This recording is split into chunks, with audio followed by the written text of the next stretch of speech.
Hey everyone, Scott here to discuss E.T. The Extra Terrestrial, starring Henry Thomas, Drew Barrymore, Dee Wallace, Peter Coyote, and Robert McNaughton, forgive me if I said that wrong, and directed by Steven Spielberg. Now, let's just get right into this thing because there's some stories that I have as a kid with this movie on this review.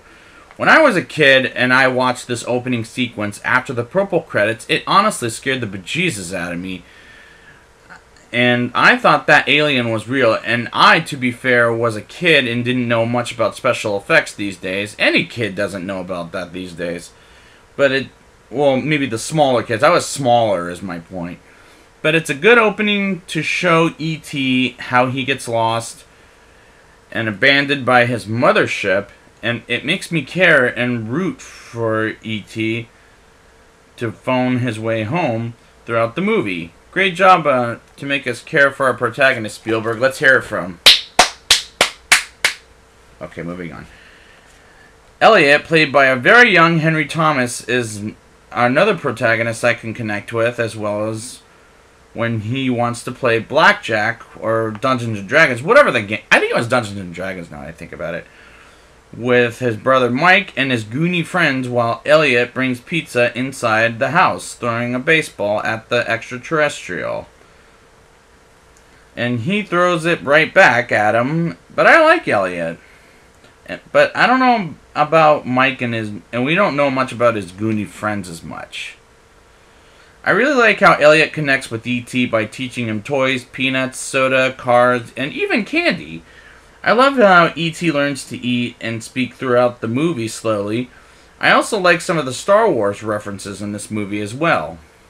Mike, as well as Elliot's sister Gertie, played by a 6-year-old Drew Barrymore, is a cute little girl back in the 1980s, but here she's pretty adorable. Elliot has a meltdown in class with freeing the frogs after the events of E.T.'s arrival at their house. And that was a good thing for not using them for experiments, and I like those scenes. The iconic score by John Williams is a very great piece of music, especially when E.T. makes the bicycles fly at the end of the film. I respect John Williams' music in general. They find E.T. is dying with a cold, and I thought, "Aw, please don't kill him," because E.T. is the most relatable out of any of the other characters, other than Elliot, of course. An astronaut walks in on the house with their mother, played by Dee Wallace, not knowing who E.T. is at all. And that felt very strange to me, like that came out of nowhere. And that should have been a brief deleted scene, but it is a good scary image. I love how we find out E.T. is alive, and Mike and Elliot escape with E.T. in the car, and Mike's goony friends are on a bicycle ride with Elliot, and E.T. makes the bikes fly, and the effects do look green screen, but it was the 1980s, so what am I going to tell you? And the cops tried to go after them, but do not succeed, and the John Williams score makes it the best scene in the movie. E.T. goes on a spaceship out of Earth, and I love how he tells Elliot he'll be right there, like this, for example. I'll be right here. And that was a beautiful way to end the film, in my opinion. Now it's time for the rating.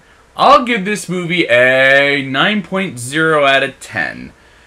This may be Spielberg's best family science fiction or alien movie to date, but I'll leave that until when Ready Player One comes out. But it's a very beautiful movie, and Spielberg shows he can make a good kids film with the heart of an alien.